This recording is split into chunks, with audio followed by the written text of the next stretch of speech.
আসসালামু আলাইকুম। পাকা আমের মধুর সিজনে আপনাদের জন্য নিয়ে এলাম ম্যাঙ্গো তিরামিসু। তবে যে পদ্ধতিতে আমি আজকে এই তিরামিসুটা বানিয়ে দেখাবো সেটার জন্য আপনাদের আমের সিজনের অপেক্ষায় থাকতে হবে না। বছরের যে কোনো সময়ই মন চাইলে এটা বানিয়ে নিতে পারবেন। আশা করছি আপনাদের ভালো লাগবে। শুরুতেই একটা মিক্সিং বোলে আমি নিয়ে নিচ্ছি 200 ml হেভি ক্রিম। ক্রিমটাকে আমি ফ্রিজে রেখে ভালো মতো ঠান্ডা করে তারপরেই বিট করে নিচ্ছি। ইলেকট্রিক বিটারের মিডিয়াম হাই স্পিডে রেখে বাটিটাকে এভাবে ঘুরিয়ে ঘুরিয়ে ভালো মতো আমি বিট করে নিব। তবে খুব বেশি এটাকে ফার্ম করতে হবে না, মোটামুটি একটা সফট পিকের ক্রিম তৈরি হলে আমাদেরকে স্টপ করতে হবে। অতিরিক্ত বিট করলে কিন্তু অনেক সময় পানি ছেড়ে দিতে পারে। এই যে দেখতে পাচ্ছেন ক্রিমের কনসিস্টেন্সিটা ঠিক এরকম হবে, খুব বেশি ঘন হতে হবে না, কেকের ক্রিমের মতো। এইবারে আরেকটা বাটিতে আমি 250 গ্রাম নিয়ে নিচ্ছি মাস্কারপোনে চিজ। এর পরিবর্তে আপনারা চাইলে যে কোনো আনসল্টেড ক্রিম চিজও ব্যবহার করতে পারেন। মিষ্টি করার জন্য অর্ধেকটা দিয়ে দিচ্ছি আমি কনডেন্স মিল্ক। এই পরিমাপে যদি আপনি বানান মিষ্টিটা একদম ঠিকঠাক থাকে, তবে আপনি চাইলে একটু কম বা বেশি করে নিতে পারেন। অর্থাৎ 200 গ্রাম হেভি ক্রিম, 250 গ্রাম মাস্কারপোনে চিজ এবং অর্ধেকটা টিন কনডেন্স মিল্ক। এখন এই কনডেন্স মিল্ক আর মাস্কারপোনে চিজটাকে ঠিক ততক্ষণই বিট করে নেব যতক্ষণ না এটা স্মুথ হয়ে যায়। এই ধরুন 1 থেকে 1.5 মিনিটের মধ্যেই সেটা হয়ে যাবে। এটাকে আসলে বেশি বিট করার কিছু নেই। তারপর এর মধ্যে সেই ফোম করে নেওয়া হেভি ক্রিমটা দিয়ে আবারও মিশিয়ে নিতে হবে। শুরুতেই বিট না করে প্রথমে স্প্যাচুলার সাহায্যে একটু মিশিয়ে নিচ্ছি। আর যেহেতু ম্যাঙ্গো তিরামিসু, এই ক্রিমের মধ্যে ম্যাঙ্গোর একটা ফ্লেভার তো আনতেই হবে, তাই এর মধ্যে আমি 1/3 কাপের মতো দিয়ে দিচ্ছি ম্যাঙ্গো পিউরি। আমি এখানে ক্যানের ম্যাঙ্গো পিউরিটা ইউজ করছি। আপনি চাইলে পাকা আম ব্লেন্ড করে এর সঙ্গে মিশিয়ে দিতে পারেন আপনার পছন্দ মতো অনুপাতে, অথবা 1/3 কাপ। আমাদের ক্রিম কিন্তু এখন একদম রেডি। একটুখানি বিট করে নিলেই আমাদের ক্রিম রেডি হয়ে যাবে। এখন টুইস্ট হিসেবে আমি এর মধ্যে আরও 2-3 টেবিল চামচের মতো ম্যাঙ্গো পিউরি দিয়ে আলতো হাতে একটু মিশিয়ে নিচ্ছি যাতে পিউরিটা বোঝা যায়। এর পরিবর্তে আপনারা চাইলে পাকা আম ছোট ছোট টুকরো করে মিশিয়ে নিতে পারেন। Cream ready. এবারে আমাদের লেয়ারিং পার্ট, আর তার জন্য লাগবে আমাদের লেডি ফিঙ্গার কুকিজ।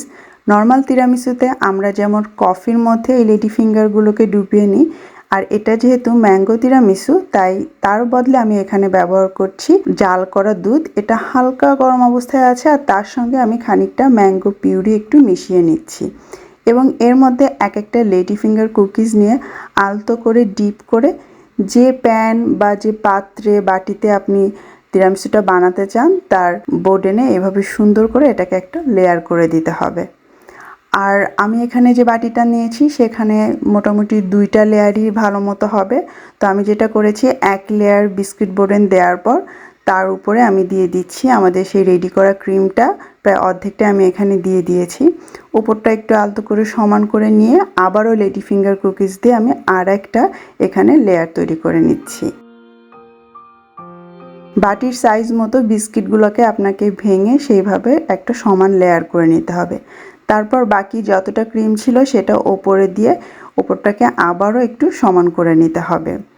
আপনি চেষ্টা করবেন যে বাটি বা যে পাত্রই আপনি নেন না কেন, বিস্কিটটা ঠিক যতখানি মোটা অন্তত ততখানি মোটা করে ক্রিমের লেয়ারটা দিতে। এর থেকে কম দিলে কিন্তু খেতে ভালো লাগবে না পরে, তবে চাইলে এর থেকে বেশিও দিতে পারেন। আবারও ওপরটা ভালো করে সমান করে নিয়ে এর উপরে আমি আরও কিছুটা ম্যাঙ্গো পিউরি দিয়ে দিচ্ছি। যদি আপনারা ফ্রেশ ম্যাঙ্গো পিউরি ব্যবহার করেন তাহলে এই পর্যায়ে না দিয়ে যখন সার্ভ করবেন তখনই এটাকে দিতে হবে। সমান করে একটা লেয়ার তৈরি করে নিয়েছি। সাজানোর জন্য বাটিতে যেটুকুন হুইপিং ক্রিম লেগেছিল সেটাকে আমি একটা সসের বোতলে ঢেলে উপরে একটু ডিজাইন করে নিচ্ছি। এটা একেবারেই অপশনাল। এই ম্যাঙ্গো পিউরির পরিবর্তে আপনি চাইলে কিন্তু পাকা আম ছোটো টুকরো করে কেটে সাথে হুইপ ক্রিম দিয়ে আপনার পছন্দ মতো সাজাতে পারেন, যেভাবে আপনার ইচ্ছা। ব্যাস তৈরি হয়ে গেল আমাদের ম্যাঙ্গো তিরামিসু। কিন্তু সবথেকে কষ্টের পার্ট হচ্ছে এই মজার খাবারটা খাওয়ার জন্য অন্তত পক্ষে আপনাকে 4 ঘন্টা অপেক্ষা করতে হবে। আর শুধু বড় বাটিতে নয়, আপনারা চাইলে এইভাবে ছোট ছোট ডেজার্ট কাপেও কিন্তু এটাকে সার্ভ করতে পারেন। ফ্রিজের নর্মাল চেম্বারে 4 থেকে 8 ঘন্টা পর্যন্ত রেখে তারপর এটাকে সার্ভ করতে হবে। ভিডিওর সুবিধার জন্য আমি 4 ঘন্টা পরেই একটা পিস আপনাদেরকে তুলে দেখাচ্ছি।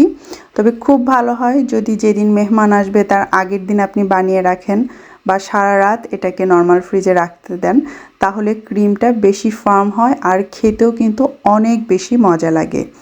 এখন যে ফুটেজটা দেখছেন এটা হচ্ছে ফ্রিজে 4 ঘন্টা রাখার পর। এখন যতটা কেকটা ফার্ম হয়ে আছে এর পরের যে অংশটা দেখবেন সেটা হচ্ছে 8 থেকে 9 ঘন্টার পরের। তো ওইটা যেমন খেতেও বেশি টেস্টি তেমনি দেখতেও কিন্তু অনেক বেশি সুন্দর হয়। তো এই ছিল আমার স্পেশাল ম্যাঙ্গো তিরামিসু রেসিপি। আশা করছি আপনাদের সবার ভালো লেগেছে এবং বাসায় অবশ্যই বানিয়ে দেখবেন। বিদায় নিচ্ছি, আল্লাহ হাফেজ।